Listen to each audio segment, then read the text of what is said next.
Hola, hola a todos y a todas quienes nos ven hoy día, comenzando junio, con un invierno que ya está completamente instalado en, en nuestro ecosistema, en nuestro espacio vital, ¿no? Estamos en pleno invierno, estación muy afín a la lectura de buena literatura, poesía, estación muy afín al encuentro en torno a un té, a un café, a la conversación y intercambio de ideas, ¿cierto? Cuestiones que son base para nuestro desarrollo como sujetos integrales. En este clima de invierno que nos llama al encuentro, al intercambio de ideas, al aprendizaje, los saludo y la saludo. ¿Cómo están el día de hoy?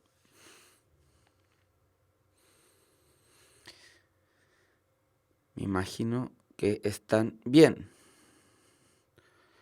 Nicolás, muchas gracias a ti también por hacernos saber eso.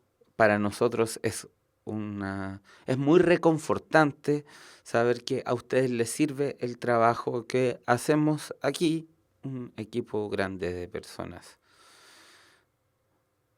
Sí, yo estoy muy bien, muchas gracias Pablo Vicente. Me imagino que ya vieron el título de la clase que está aquí al lado mío. Ustedes saben, yo vivo en un mundo de fondos.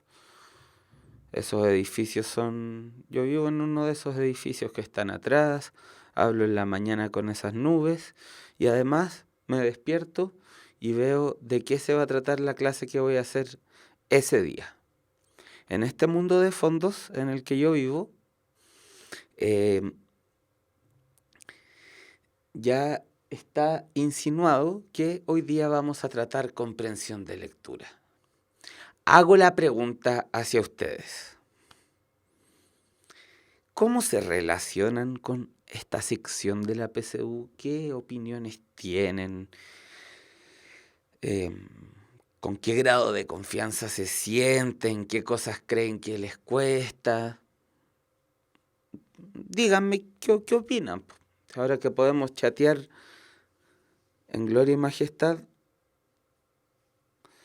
miren, a algunos les gusta, otras personas piensan que se demoran, algunos dicen que es su punto bajo. Jena dice que aunque le encante leer, le va más o menos. Nicolás señala que le cuesta sacar ideas de los párrafos. Parece que hay una sensación general de que es una sección difícil, tanto por su extensión, es larga, es bastante larga. Son 50 preguntas, donde 15 son de léxico contextual y las otras son propiamente de comprensión lectora, aunque el léxico contextual, sabemos, es también una forma de comprensión lectora. Hoy día, como es esta una clase introductoria, vamos a abordar unos conceptos de los que nos vamos a valer en las clases siguientes. Por eso, los insto y las insto a participar harto por medio del chat, porque si no, esta clase va a ser muy fome. Esta no es una clase de ejercitación, sino que es más bien una clase de introducción, una clase conceptual. Vamos adelante, pasemos.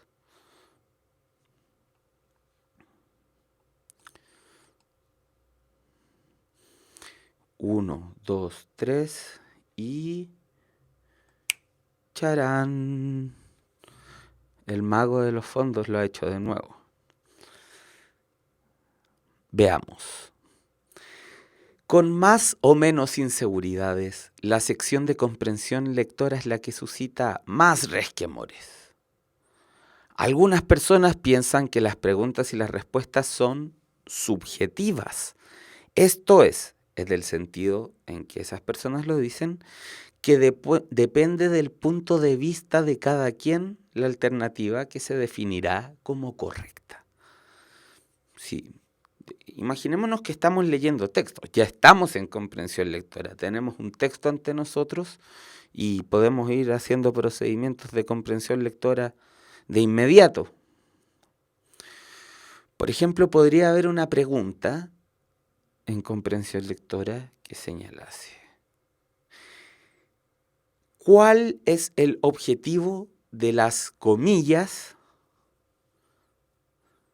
entre las que está la palabra subjetivas en la tercera línea? ¿Cuál es el sentido de las comillas entre las que está la palabra subjetivas en la tercera línea? Esto es ahí, ¿cierto? ¿Qué responderían ustedes?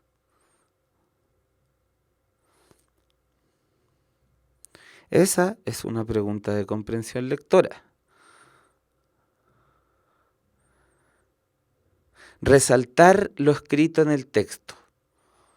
Acentuar esa palabra.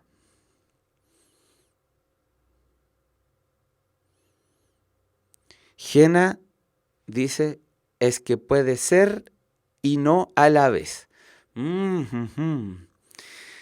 Ya. Algunas personas piensan que las comillas tienen un efecto sobre todo de destacar. Pero si vamos más abajo aquí, vemos que para destacar hemos empleado otro recurso. El recurso de colocar las letras en cursiva y en negrita.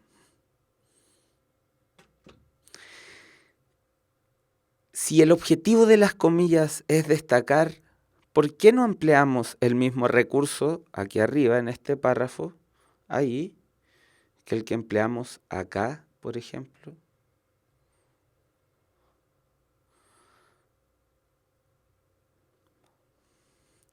La respuesta a la pregunta que estamos haciendo va en la dirección de lo que dice Jena, que puede ser y no puede ser a la vez.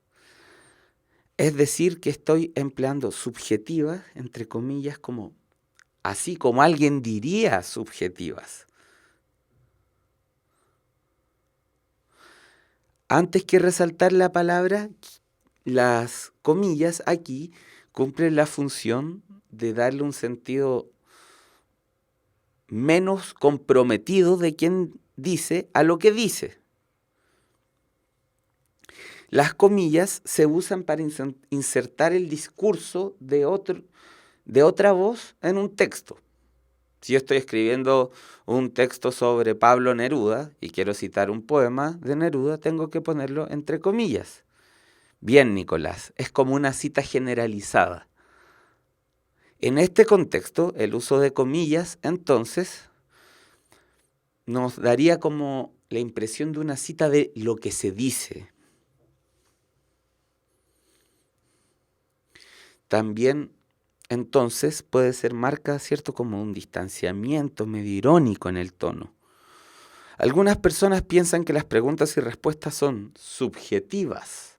Esto es, y luego incluso se aclara, en el sentido de esas personas que lo dicen, que depende del punto de vista de cada quien, la alternativa que se definirá como correcta.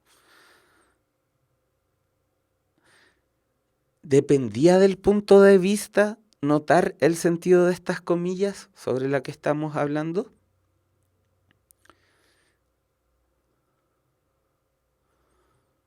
Efectivamente, el propósito de las comillas no era tanto resaltar la palabra como orientar al lector para que la interpretara de una determinada manera. Era como una señal, así como subjetivas, pero no lo estoy diciendo tan en serio, por eso pongo estas comillas al lado. Si quisiera decirlo en serio, lo colocaría en cursiva así con negrita, pero pongo comillas porque soy irónico. ¿Se entiende la diferencia entre eso y eso? Volvamos al texto. Insisto, ya estamos en comprensión lectora. Este texto es comprensión lectora también, aunque lo haya escrito yo. ¿Qué nos plantea este texto? fundamentalmente que la sección de comprensión lectora suscita resquemores y que algunas personas piensan que es muy subjetiva.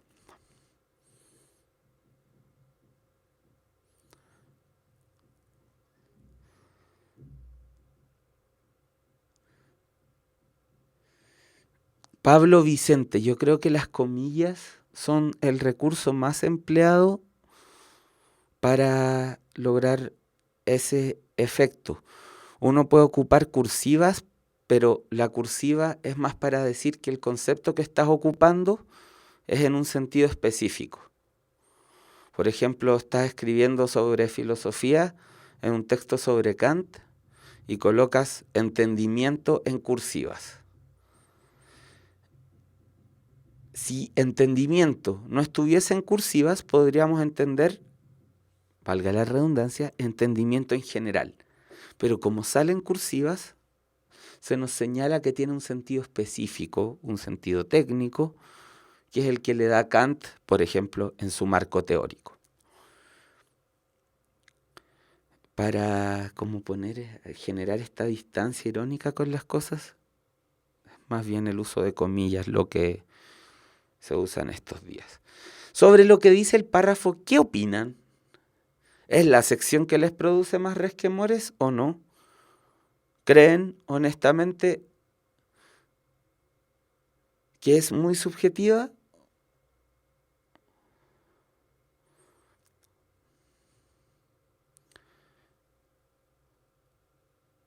Sí, sí. Nos preguntamos aquí entonces, en nuestro texto, ¿es esto cierto? ¿Qué cosa es cierto? ¿Sobre qué es esa pregunta? ¿Es esto cierto? ¿Qué cosa? Lo olvidé. La subjetividad de la prueba, ¿cierto? ¿Es o no subjetiva? O sea, ¿depende tanto del punto de vista de quien hace la prueba? ¿Qué respondemos? Respondemos sí y no. Aquí lo que nos podemos esperar, prediciendo el texto, es que lo que viene a continuación va a ser una explicación de por qué sí y por qué no. Ya podemos hacer esa predicción. Cuando estamos leyendo siempre realizamos operaciones de ese tipo. Predecimos lo que viene y a veces se nos frustran las expectativas. Sí y no. ¿Por qué sí? Por un lado, tenemos que imaginar la lectura como un proceso extremadamente complejo en el que cada lector completa el texto desde su propia enciclopedia de palabras, conceptos, imágenes y experiencias. La comprensión de un texto desde este punto de vista va a ser siempre algo subjetivo. Subjetivo. Se me olvidó hacer así. Disculpen. Es que ando algo atento.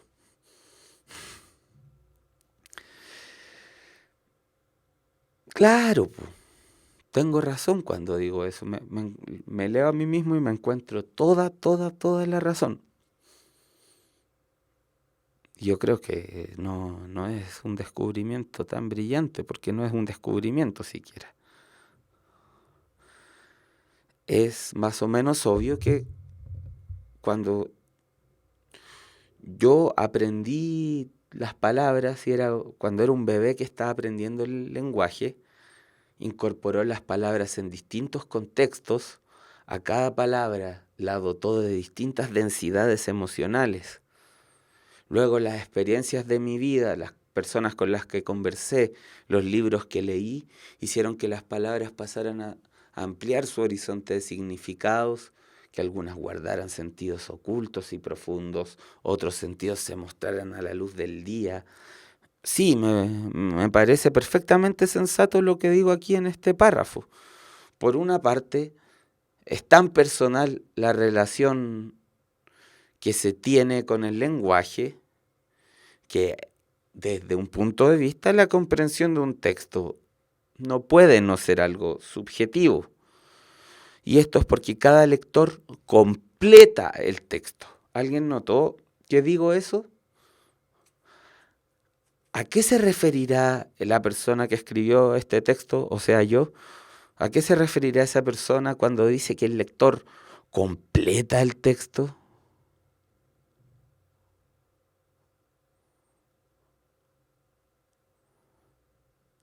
Genaro pregunta, si casi todas las respuestas son subjetivas, ¿cómo sabremos cuál es la verdadera?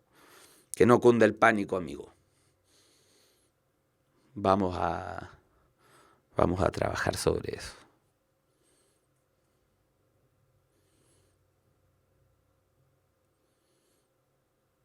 Jorge Valenzuela dice, el lector completa con lo que ya sabe sobre el tema.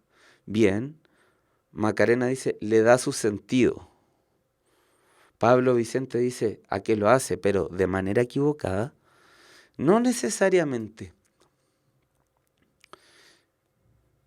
Se los voy a poner desde este punto de vista, aunque vamos a profundizar. Esto que está atrás mío, ¿por qué tiene sentido para nosotros? ¿Por qué no vemos solo un fondo blanco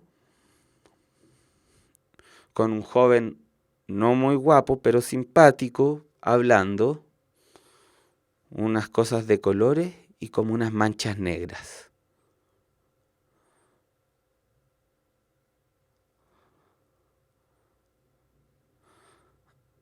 ¿Qué significan esas manchas negras ahí?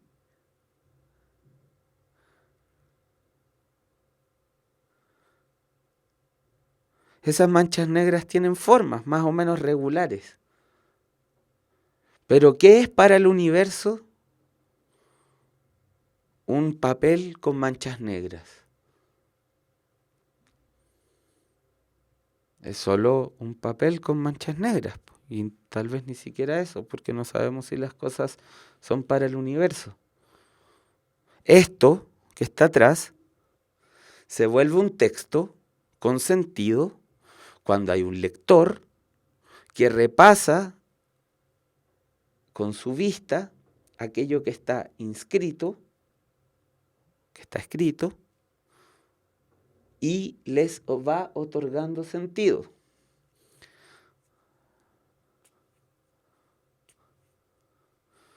Entonces, ¿es posible que un texto tenga sentido sin un lector?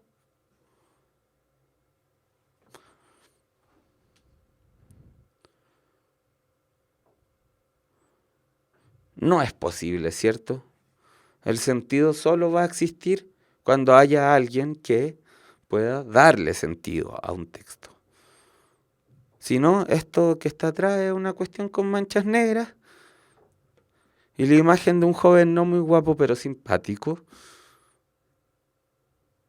que está hablando algunas cosas. En efecto, el lector decodifica, pero al decodificar da sentido.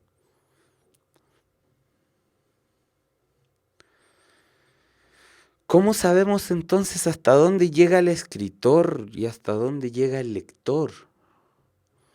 ¿Cómo definimos este espacio intermedio entre el emisor y el receptor, que es el mensaje, en este caso el texto? Voy a dejar las preguntas planteadas porque vamos a volver sobre este tema. Así que dejo la cuestión ahí dando vueltas, después lo retomo. Y ahora voy a leer el párrafo que dice, ¿y por qué no es subjetivo esto? ¿Por qué no, al menos, no es subjetivo en el sentido de tincao?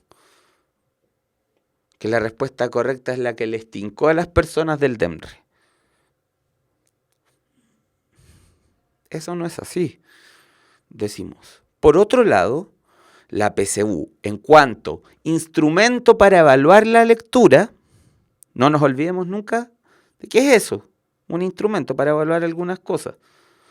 Como instrumento para evaluar la lectura, evalúa habilidades de lectura, ahí, por medio de indicadores que son estandarizables. son indicadores que son susceptibles de ser aplicados a mucha gente y medir lo mismo para mucha gente. En otras palabras, la PSU nos exige demostrar que sobre distintos tipos de texto podemos, en nuestra lectura, llevar a cabo ciertas secuencias de operaciones cognitivas. A eso le llamamos habilidades. Esta PSU no mide tanto nuestros conocimientos previos como las habilidades cognitivas. ¿Qué es una habilidad cognitiva? Es una secuencia de operaciones mentales. Aquí, entonces, lo que se miden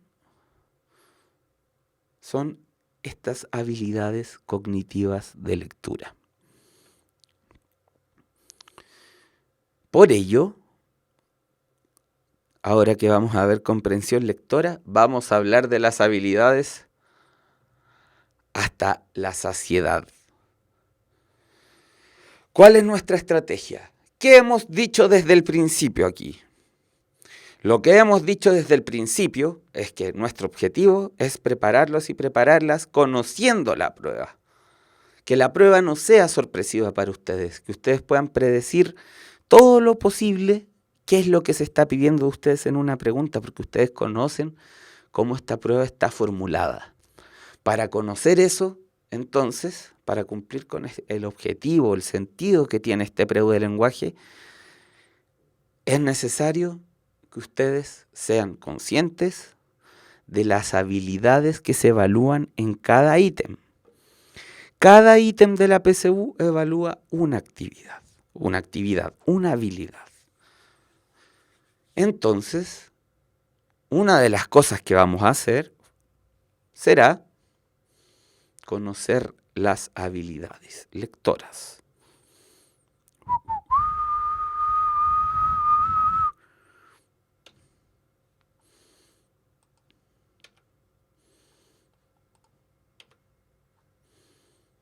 Hablemos un poco sobre la lectura.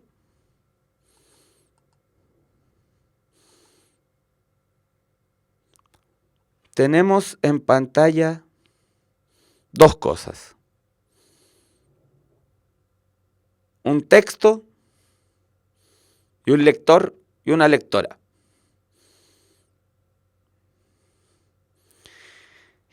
¿Qué pasa con el texto y el lector o la lectora? ¿Qué ocurre entre ellos? Pasa, como les contaba, que el texto se siente incompleto. El texto ha llegado a un momento de su vida en el que se pregunta, ¿tengo sentido? ¿Puedo tener sentido yo solo? Se pregunta el texto. ¿Cómo lo hago para tener sentido si nadie me lee? Tenemos que el lector o lectora pueden completar el texto. En efecto, un texto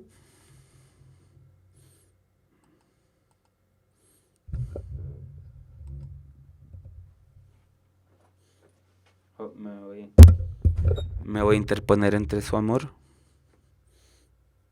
Un texto, como estructura de signos, no existe a menos que no haya un lector que le otorgue sentido a esa estructura de signos.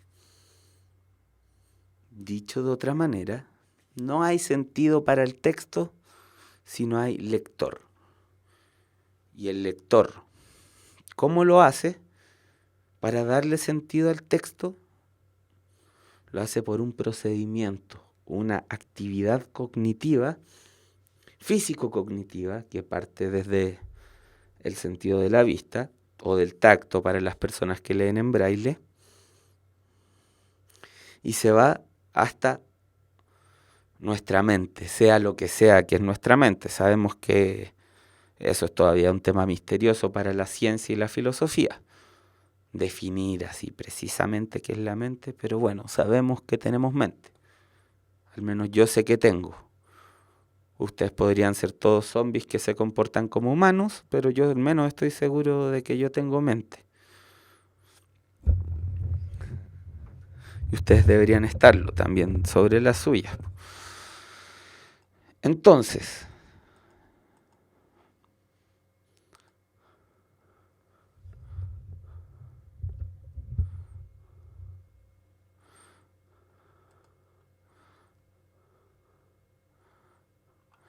tenemos esta situación. El texto se siente incompleto y el lector o lectora pueden completar el texto. ¿Cómo puede completar el texto? El lector va a tener ciertas herramientas para poder llevar a cabo esta gesta amorosa.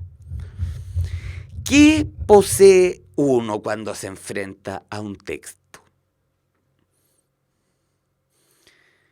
Uno posee un léxico, un conjunto de palabras de las que uno sabe sus cualidades morfosintácticas, o sea, qué tipos de palabras son y cómo se combinan con otras palabras. Uno sabe su sentido más o menos. Uno puede saber el sentido de una palabra muy amplio. Por ejemplo, la palabra trabajo puede tener un sentido, bueno, es lo que tengo que hacer para ganar plata. Uno podría ampliar el sentido y decir, el trabajo es la actividad por medio de la cual el ser humano transforma la naturaleza para satisfacer sus necesidades. Luego uno podría ampliar más el sentido y decir, el origen de la palabra trabajo viene de la palabra latina tripalium, que era literalmente 3 palos, que consistía en un instrumento de tortura. Eso puede explicar por qué hay gente que no le gusta mucho trabajar. Sin importar si se saben más aspectos o menos aspectos del campo semántico, del campo de significación de la palabra, el léxico es el conjunto de palabras que conocemos más o menos. ¿Qué más llevamos en nuestra mochila cuando leemos algo? Me gustó esto de ponerme al medio.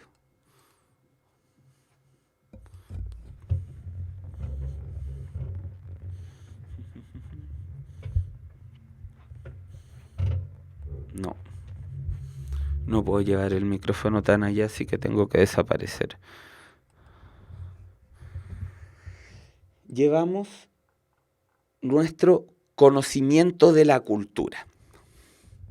Evidentemente que el conocimiento de la cultura es el conocimiento de la cultura al que uno ha tenido acceso. Seguramente si leo un texto español del siglo XIII, va a estar lleno de referencias a objetos, personas, instituciones, fenómenos sociales, fenómenos culturales de los que yo no voy a tener ni idea. Sin embargo, puedo conocer también la cultura en una dimensión histórica y abordar un texto con el conocimiento de la cultura estudiando su contexto de elaboración. Pero nunca voy a conocer toda la cultura universal y general. Nadie podría pasarse la vida entera leyendo Wikipedia para poder tener la enciclopedia más grande del mundo en su cabeza. Pero sí, claro, uno lleva cuando lee el conocimiento de la cultura, que tiene lo que algunos autores le llaman enciclopedia. En tercer lugar, llevamos para la lectura nuestra experiencia previa con textos más y menos similares a este otro que se siente incompleto, que es el que vamos a leer. Los textos tienen estructuras, secuencias, formas que se repiten.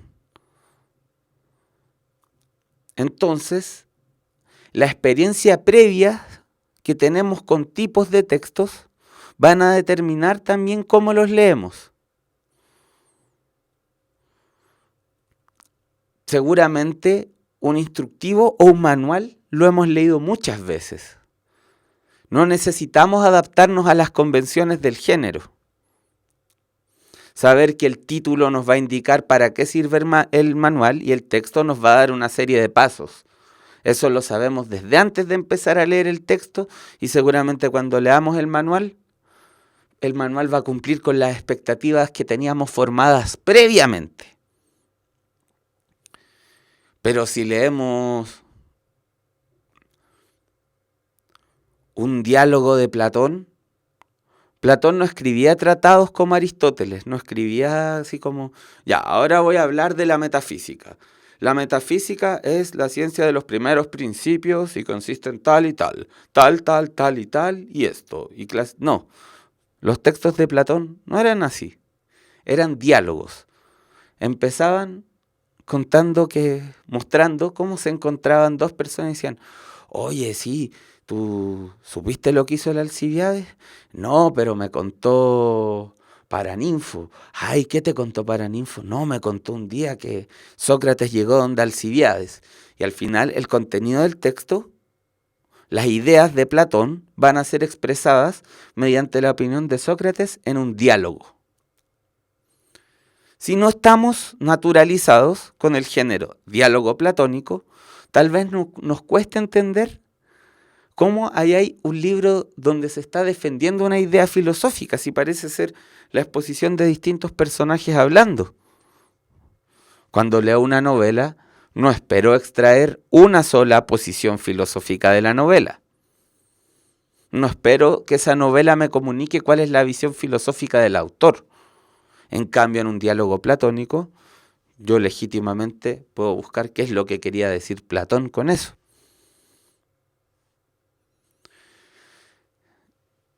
Cuando uno lee un poema épico del siglo XVI, escrito en Chile, como La Araucana, de Alonso de Ercilla, también se va a llenar, se va a encontrar con que está lleno de convenciones de estilo, de temas, de la época, que son cosas que se nos van a pasar desapercibidas si no hemos leído otros textos de esa época.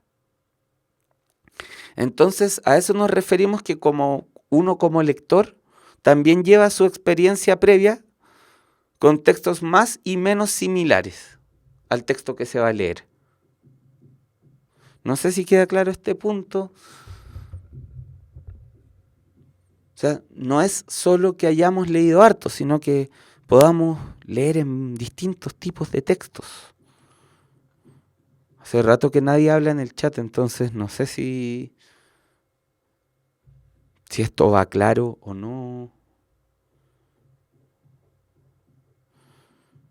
No sé cómo lo perciben ustedes.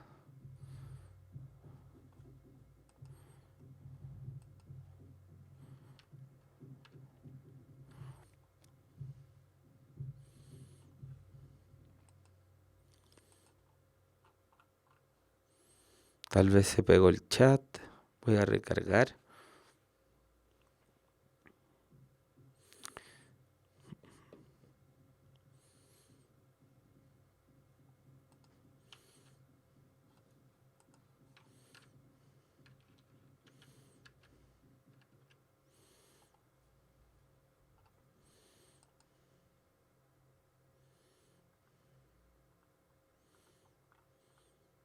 Está todo ok ya. Si se entiende, todo bien.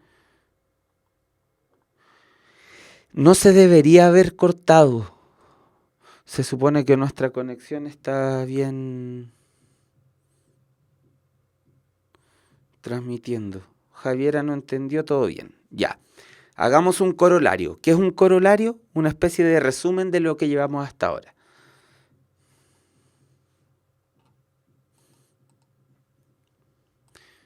Imaginémonos que como lectores tenemos una serie de herramientas que las llevamos en una maletita. Chom, chom, chom, voy a mi trabajo a leer, trabajo leyendo y tengo una maleta con mis instrumentos de trabajo. Muy bien, ¿qué llevo en esa maleta cuando soy lector? ¿Qué es lo que llevamos cuando leemos? Llevamos el léxico, que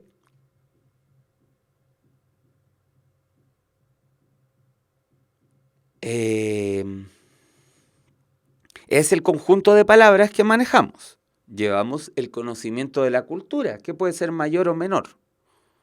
El conocimiento de la cultura, como dijimos en última instancia, es inabarcable por una sola persona.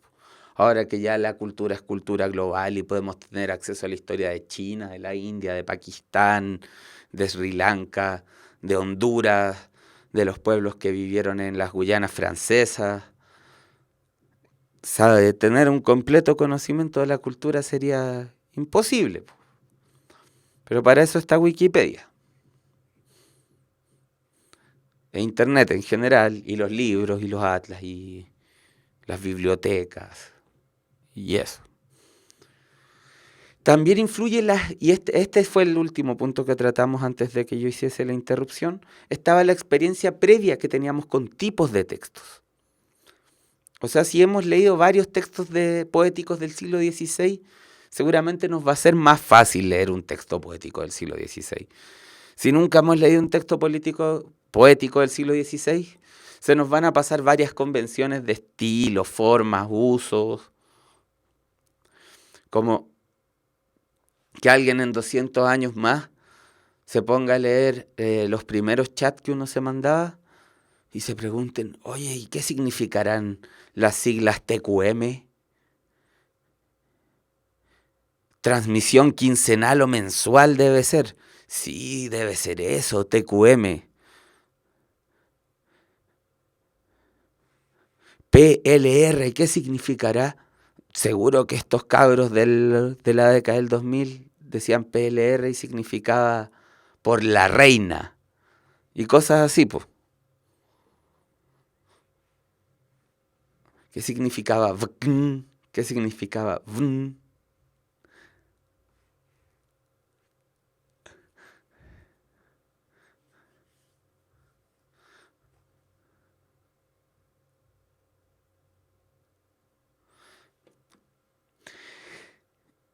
De la misma forma, entonces, la experiencia previa con tipos de textos, o sea, con textos más parecidos o menos parecidos a los que vamos a leer, determinan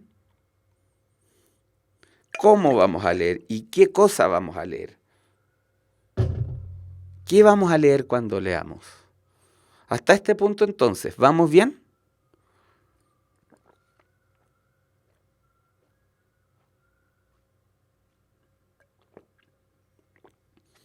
Me tomo un vaso de agua, pero no me pueden ver.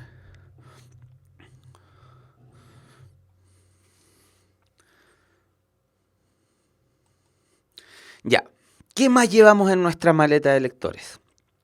Las habilidades lectoras que desarrollamos en estas experiencias. O sea, mientras hemos tenido nuestra experiencia de lectores y lectoras, hemos ido desarrollando más o menos sistemáticamente un conjunto de habilidades que, como ya dijimos al principio de la clase, van a ser nuestro centro vital, nuestro centro existencial, la Biblia de esta sección. Con todo respeto hacia las personas que son creyentes en alguna religión bíblica, por supuesto.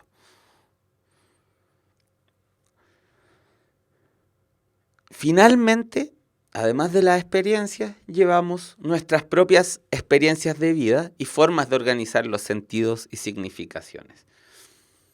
A veces, porque uno cree que algo es malo, lee a un autor hablando de algo en un tono neutro y está hablando de eso que uno cree que es malo.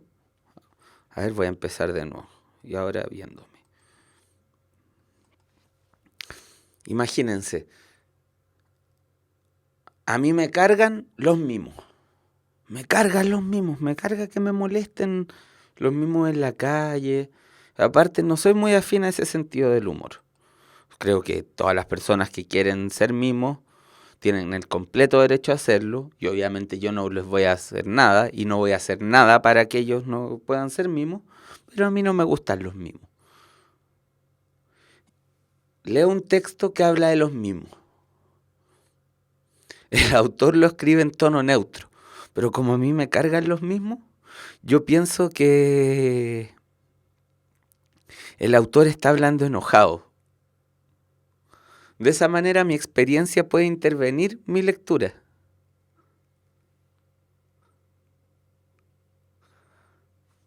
El autor está hablando en un tono neutral, pero como a mí no me gustan los mimos,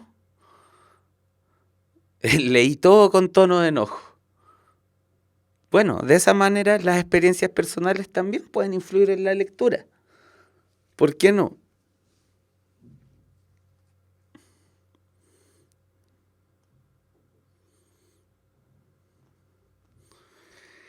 ¿Cuál es el límite entre esto que yo le pongo al texto y lo que el texto puede sostener, soportar? Nos vamos a tomar un pequeño recreo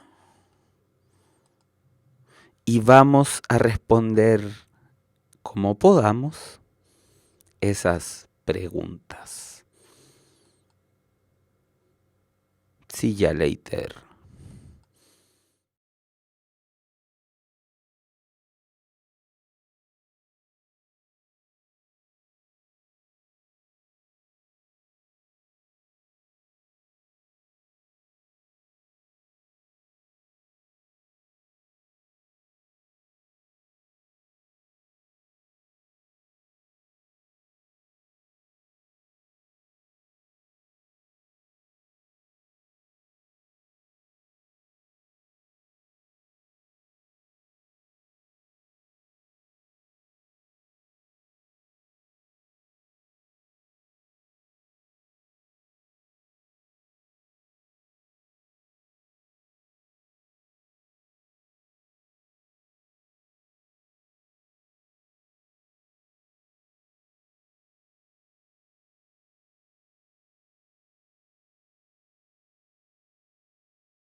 Volvimos. La pregunta que dijimos que íbamos a intentar responder era, ¿cómo poder delimitar hasta dónde es válido llevar nuestra interpretación, nuestra maleta de experiencias? Es la interpretación y hasta dónde no. En verdad es válido que uno interprete como quiera. Si tú quieres leer 100 años de soledad como la Biblia de una nueva religión, ¿quién soy yo para decirte que no lo hagas, no? Pero para la PSU nos limitamos a aquello que podamos distinguir desde las marcas textuales y las operaciones que sabemos pueden hacerse a partir de esas marcas textuales. Entonces, como esta clase es introductoria, es conceptual, vamos a trabajar un poco sobre esos conceptos que nos van a servir para poder entender mejor después las habilidades y tener algunas claridades, tener un lenguaje común, que nos entendamos, que seamos amigos, que nos tratemos bien. No, sobre todo que nos entendamos en el lenguaje que estamos utilizando.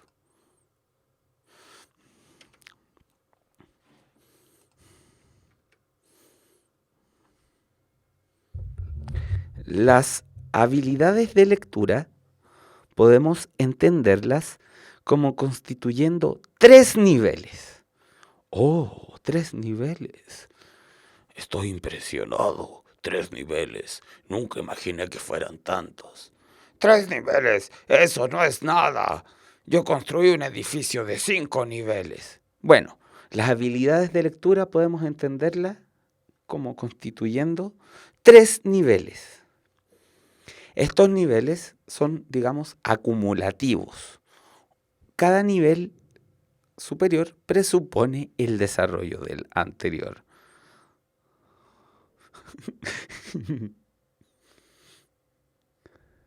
Me gusta cuando se ríen. En general me gusta mucho hacer reír. Gracias por permitirme hacerlos reír. Estos 3 niveles son por la complejidad de las operaciones que tenemos que hacer.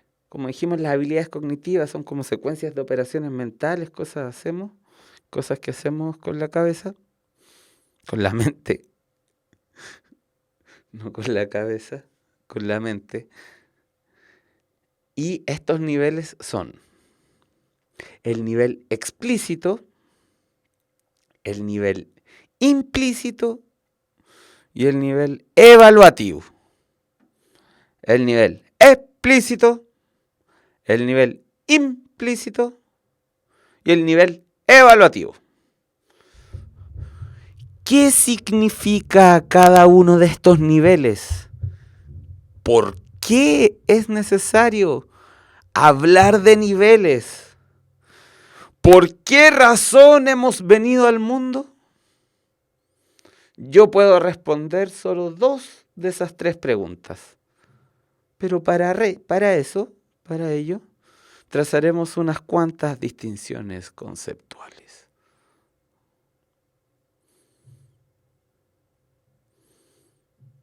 Entonces, ¿qué distinciones conceptuales vamos a hacer aquí?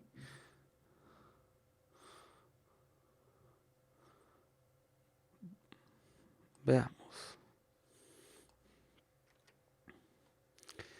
Lo primero que vamos a hablar, y ojo, estoy concentrando todas las cosas teóricas acá para que podamos lanzarnos luego a las dimensiones más prácticas. La primera distinción que vamos a hacer nos sirve para toda comprensión lectora, pero van a adquirir una particular relevancia cuando examinemos plan de redacción. Atención. Todos sabemos que un perro es un mamífero de 4 patas, pero ¿qué pasa si escuchamos esa palabra, perro, en el contexto de 2 jóvenes encontrándose en la calle y diciéndose el uno al otro, ¡buena, perro! Y dándose la mano y haciendo los distintos rituales de encuentro que realiza la juventud cuando se encuentra. ¿Qué sucede con la palabra perro en el buena perrito, perrito y todo eso? ¿Qué tiene que ver esto con la denotación y la connotación? Tiene todo que ver. No es que, en este contexto de los dos amigos, no es que la palabra perro deje de significar perro. Este mamífero de 4 patas, amistoso, que saca la lengua y todo eso.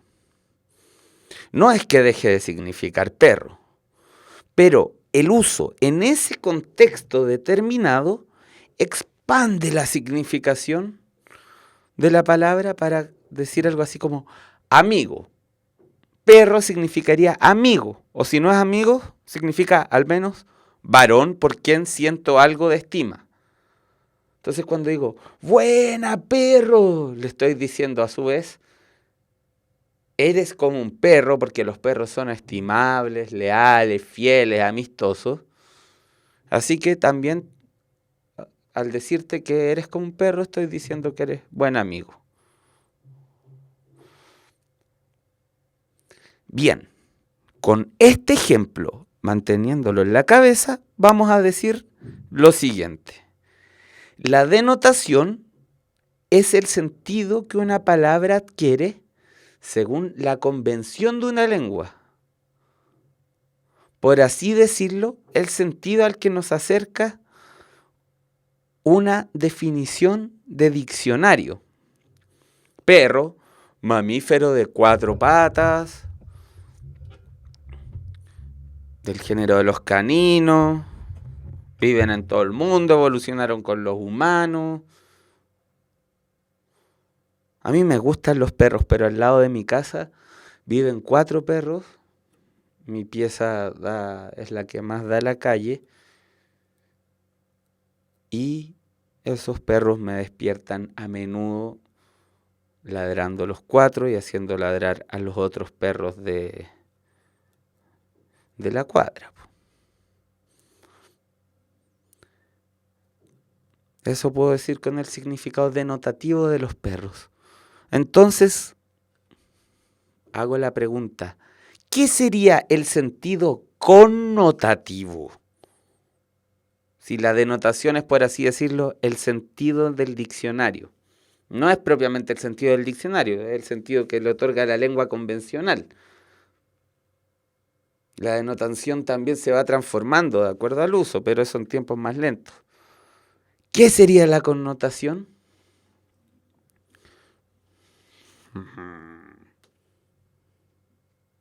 Sí, pues el buena perro, pero yo quiero que ustedes infieran la connotación.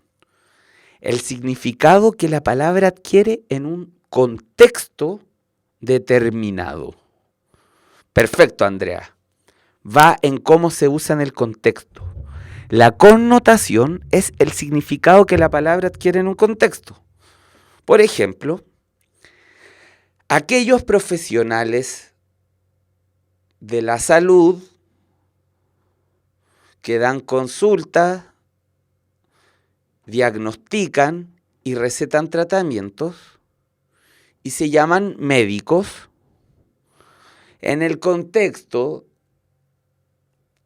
de una consulta médica son llamados doctores. Hola doctor, ¿sabe qué? Hace tiempo que me viene doliendo la uña y el pelo, no sé qué hacer. He buscado en internet, he tomado aspirina y me siguen doliendo las uñas y el pelo. Y le decimos doctor. En ese contexto, todos entendemos que la connotación de doctor es a médico. ¿Doctor quién es? Doctor viene de docto, es un sabio. Y el doctor es un grado académico. Por eso, si tú dices, ese es doctor en una facultad de filosofía y humanidades, te vas a referir a que esa persona estudio un doctorado, saco una licenciatura, luego un magíster y luego un doctorado y vas a decir, ah, ese es doctor. Pero si estáis en un hospital y veis pasar a alguien y decís, ah, ese es doctor, la connotación va a ser que la palabra doctor amplíe su significado y llegue a médico.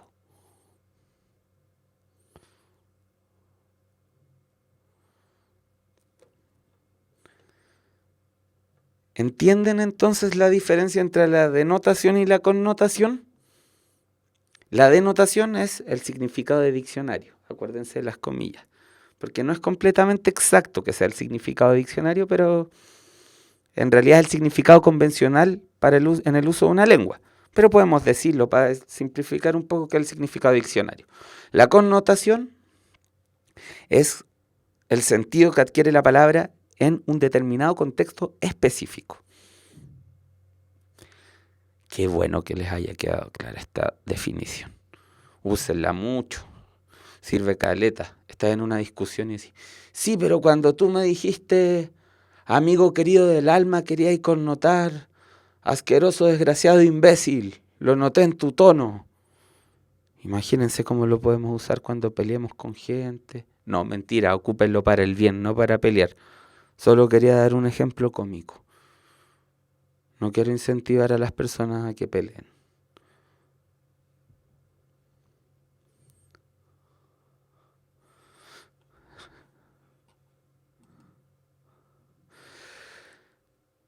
Estamos claros con la denotación y la connotación. Muy bien.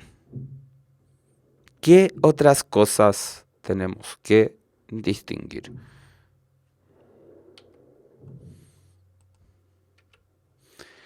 Lo implícito y lo explícito.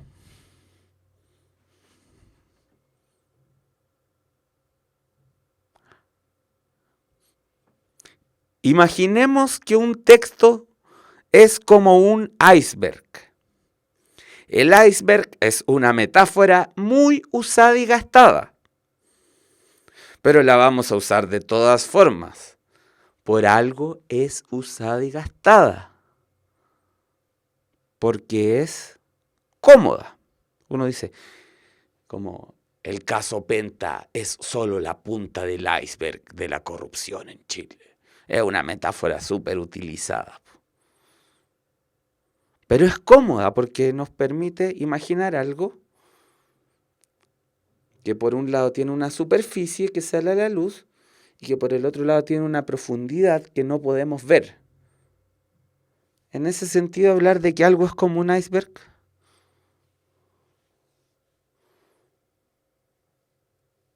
es una buena metáfora. Sigamos llevando la metáfora adelante. Una parte del texto, aquella que corresponde a su dimensión explícita, es visible desde la superficie. Esto es lo explícito. Todo lo que está aquí. Lo puedo indicar, puedo hacer como que lo voy a aplastar, puedo mirarlo, puedo maravillarme, puedo emocionarme, puedo reírme, pero ahí está. Sobre eso puedo reconocer que es explícito. Pero, para que esto tenga sentido, es necesario toda una serie de suposiciones que están implícitas. Por ejemplo, el texto dice imaginemos. Imaginemos quién es, quién habla ahí, con quién está, a quién le habla. ¿Por qué dice imaginemos? ¿Por qué no dice yo me imagino solo? Es tan imaginativo que se tiene que imaginar otras personas y habla en plural. ¿Qué le pasa a la persona que escribió eso? ¿Por qué empieza diciendo imaginemos? Si debe ser alguien que está escribiendo solo. De hecho fui yo estaba solo. ¿Por qué dice imaginemos? ¿Qué tenemos que presuponer que significa imaginemos? Que le está hablando a otras personas. y esas otras personas son ustedes. Pero eso lo presuponemos, eso está implícito. ¿Está en alguna parte del texto alguna señal que diga, ¿le estamos hablando al lector? No, pues eso lo vamos a tener que sacar sobre todo por el contexto, porque sabemos que este texto está en el contexto de una clase y una clase se hace hacia otras personas, así que seguramente si involucra a más personas es que quiere involucrar con eso, imaginemos, a quienes están viendo. Incluye a nosotros junto a él. Y aquí viene lo de completar. Raros Peinados Nuevos lo dice, incluye a nosotros junto a él. Si vemos esto fuera de contexto, no podemos inferir quiénes los otros, pero podemos inferir que hay otros. Ahora, en este contexto sabemos que esos otros son ustedes. Ustedes y yo. Imaginemos quiénes, nosotros, pues ustedes y yo. Pero eso lo inferimos. Nada en el texto nos explica eso.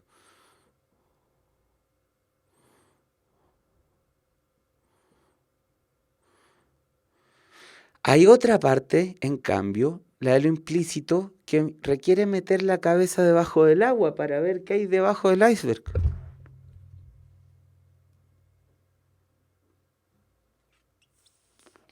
¿Cómo aplicamos esta metáfora de meter la cabeza debajo del agua en la lectura de textos?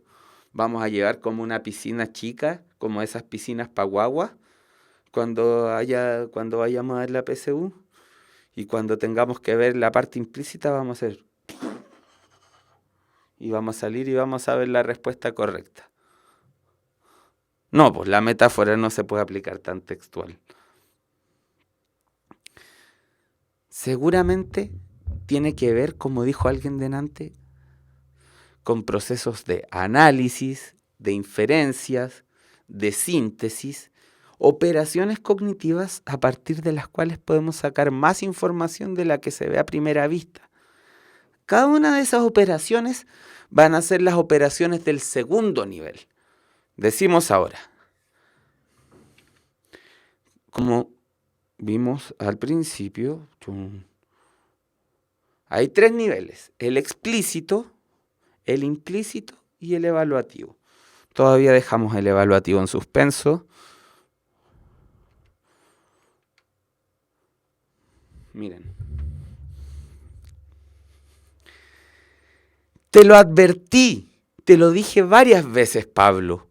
Si salías tan desabrigado de la casa te ibas a resfriar. Los días en Santiago están demasiado fríos. Ahora te quejas porque te duele la cabeza y no tienes ganas de levantarte de la cama. Pero debes trabajar a menos que vayas a un doctor y evalúes si estás en condiciones de tomar un reposo.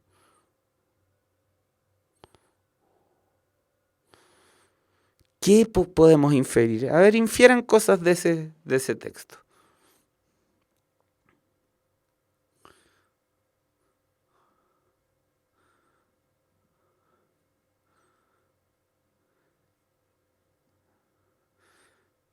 ¿Se puede inferir que quien habla ahí es una mamá?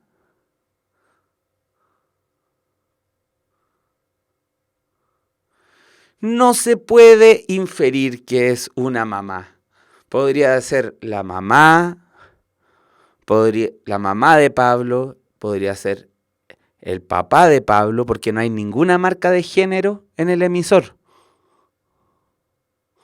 Podría ser la polola de Pablo, podría ser el pololo de Pablo, podría ser el tío, la tía. No hay marcas de género. Lo que sabemos, como alguien dijo, es un emisor que se preocupa por Pablo. Eso sí podemos inferirlo. El emisor de este texto se preocupa por Pablo. Eso es inferible. Ahora, uno puede interpretar que es la mamá, que es la abuela, que es la tía. No sabemos quién. O sea, no sabemos por el texto quién, pero uno podría interpretarlo. Sin embargo, esa interpretación no sería una interpretación hecha a partir del puro texto. Estaría completando ya demasiado. Hay un alguien retando a Pablo. Y ese alguien parece que reta a Pablo porque se preocupa.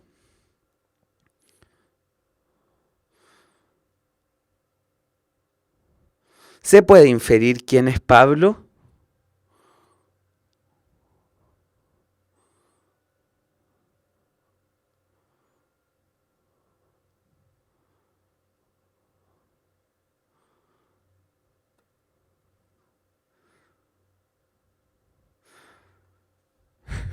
Pablo, yo me llamo Pablo, pero en verdad ese Pablo no soy yo, porque a mí no me retan. A mí nadie me reta. Pero sí es un Pablo que al igual que yo trabaja y al igual que yo es bueno para resfriarse porque sale desabrigado.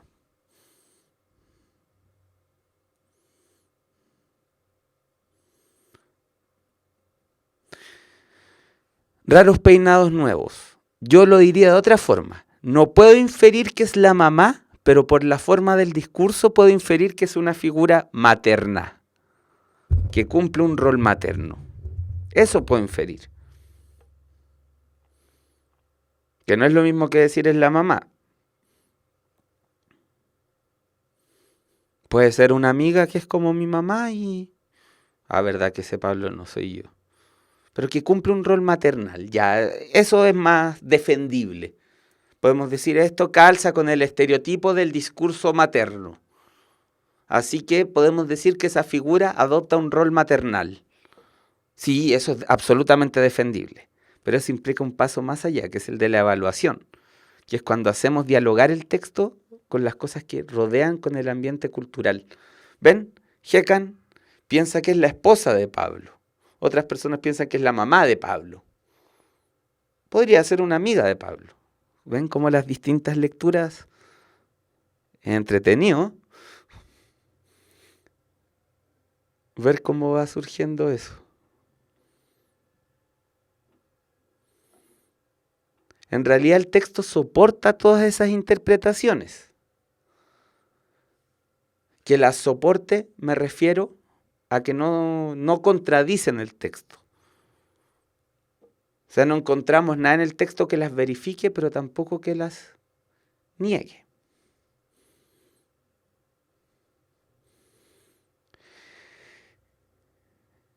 ¿Qué más podemos inferir de ese fragmento?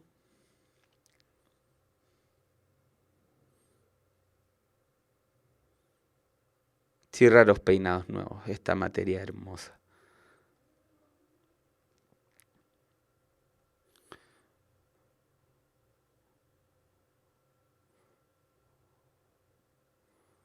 Si hace frío y si los días están fríos, bueno, podemos inferir que Pablo es un adulto que trabaja y podemos inferir que hay estamos en una estación helada. Podemos inferir que Pablo es descuidado con su salud y sí, que estamos en una estación en la que no hace calor. Hola, soy Javiera, dice, profe, y en la PSU hay ejercicios de inferir cosas, ¿y cómo sabremos cuál es la correcta? Sí, si hay ejercicios de inferir cosas, y dos, eso es lo que vamos a ir viendo, analizando habilidad por habilidad, pero un truquillo fácil que ya puedo decir al respecto es que más que fijarnos en la que infiere mejor, tenemos que fijarnos cuáles infieren cosas que están mal. Ese es un truco.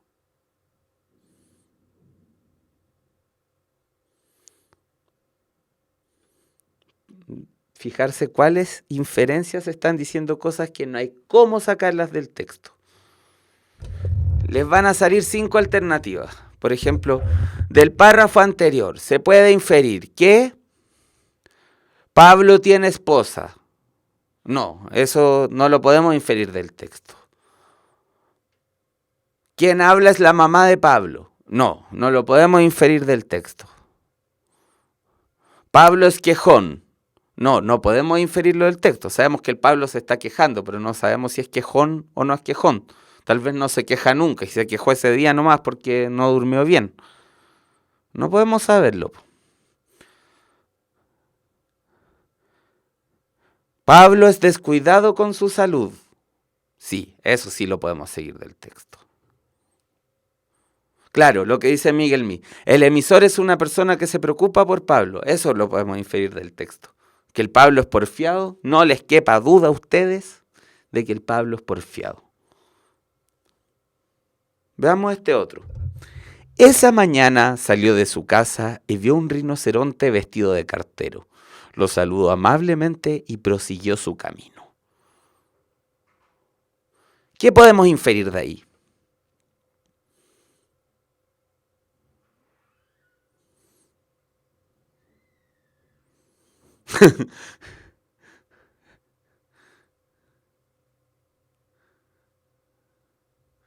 Yo me dan risa las cosas que están infiriendo ustedes.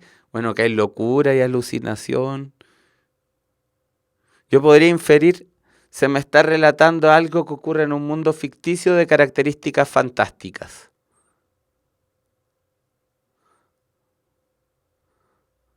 Que es un cuento. Que es un mundo donde los rinocerontes se pueden vestir de cartero, pues el tipo no se sorprendió, sino que lo saludó amablemente. Si el cuento empieza, esa mañana salió de su casa y vio un rinoceronte vestido de cartero. No lo podía creer. Ah, ya, ahí hay algo raro. Pero no, pues aquí esto pasa como si nada. Buena, Macarena. ¿Quién salió esa mañana? Una persona. No se nos ha dicho siquiera si es una persona. No podemos inferir siquiera si es un ser humano, si es un espíritu, si es un ángel de Evangelion que salió de su casa, si es Tyrion de Game of Thrones, si es Julio Videla. No sabemos quién es, po, y no lo podemos inferir. Pero podemos inferir que saluda amablemente a sus vecinos. Sabemos que tenía que ir a un lugar.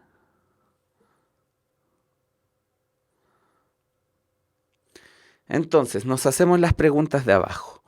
¿Qué podemos inferir, es decir, extraer de su dimensión implícita? ¿Cuánto de ello, de lo que inferimos, se apoya en el texto? ¿Y cuánto en nuestra imaginación? ¿Hasta dónde podemos completar un texto? ¿Por qué estamos hablando de esto?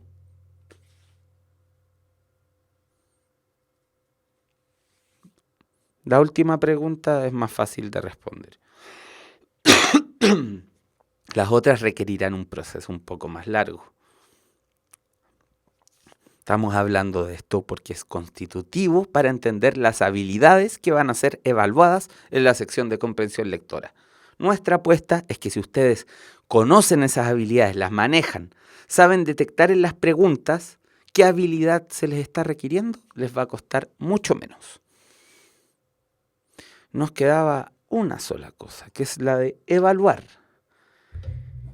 Imaginemos que hemos superado los 2 niveles anteriores, obteniendo todos los logros de cada etapa. Aún así, existe un tercer nivel, 1, 2, tercer nivel, en las habilidades de lectura, el de evaluar. En este nivel, además de poder extraer información explícita e implícita del texto, requerimos poner esta información en consideración con elementos culturales, tales como aspectos valóricos, discursos, ideologías, etc. Somos capaces de ingresar en la significación del texto en marcos de significaciones culturales más grandes. Por ejemplo, analicemos esto. No te preocupes de que escuche, es solo un niño. ¿Qué evaluación cultural podemos hacer de eso?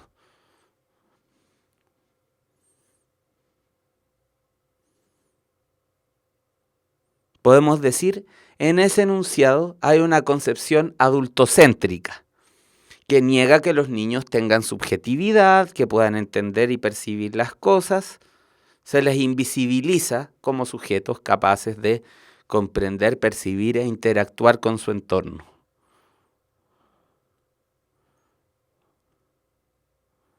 Supone, ¿cierto?, esta idea como de que los niños no entienden. ¿Ven? Miguel dice, no se toma al niño como alguien que pueda comprender. Macarena dice, se le asume como objeto. Ahí hay evaluación. Eso que están haciendo ustedes, chiquillos, es evaluación.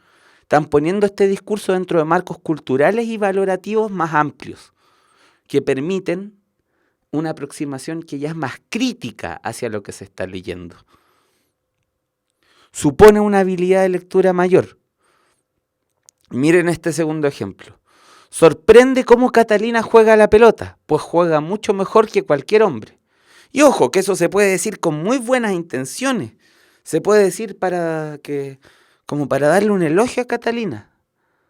Pero ¿qué concepción tenemos detrás de eso? Que es sorprendente o extraño que una mujer tenga habilidades para el fútbol y que en su contexto sobresalga por sobre los hombres. Entonces es evidente. ¿Y eso cuál es la marca textual que nos lleva a decir eso? Que hay una concepción sexista.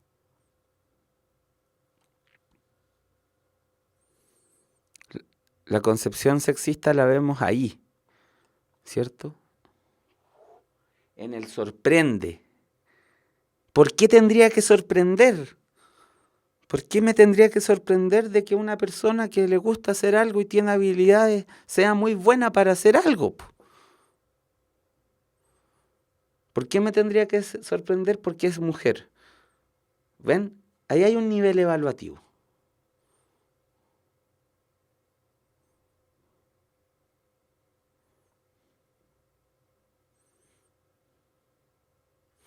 Luego, es normal que en Chile tengamos problemas en nuestro sistema educativo, pues somos un país muy joven.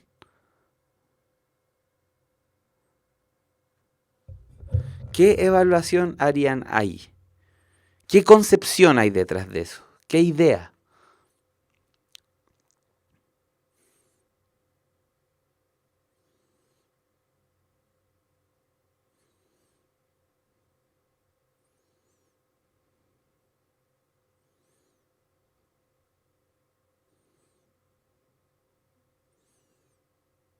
Hay una concepción, ya claro, como una justificación. Se dice que es normal un problema, ¿cierto? Se intenta normalizar algo a través de un argumento que es medio engañoso. Porque es como decir, bueno, los países europeos que tienen miles de años, los chinos que tienen miles de años, pueden ser desarrollados educacionalmente, pero nosotros somos un país muy joven. ¿Cómo vamos a desarrollar? ¿Cómo vamos a mejorar nuestra educación? Y no hay una relación directa entre los años que tiene un país de fundado con la calidad de su educación.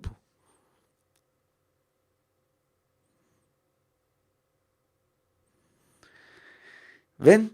Entonces, las habilidades que contemplan evaluar implican insertar la lectura que uno está haciendo en contextos culturales y valorativos más amplios. ¿Qué vamos a hacer en las preguntas en las que se nos implique evaluar? Vamos a buscar cuál es la evaluación que se apoya en el texto. Porque es obvio, en una prueba de alternativas no podemos evaluar de verdad. Si esto igual es como tramposillo de parte de Demre. Para evaluar de verdad se nos deberían dar unas líneas donde pudiésemos escribir nuestra evaluación y argumentarla. No, aquí tenemos que elegir entre un conjunto de evaluaciones cuál es la más correcta. Y la más correcta va a ser siempre la que se atenga de mejor manera al texto. Así, con esto de los 3 niveles, lo dejamos hasta aquí por ahora porque vamos a hablar mucho de esto de las habilidades. Espero que la clase les haya resultado grata, entretenida y útil.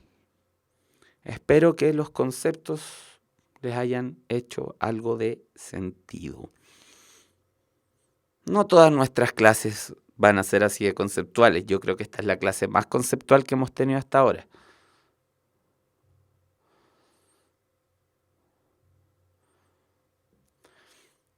Las demás van a ser más prácticas, pero necesitábamos de estos rudimentos. Gracias a todos y a todas. Me piden algún texto que leer.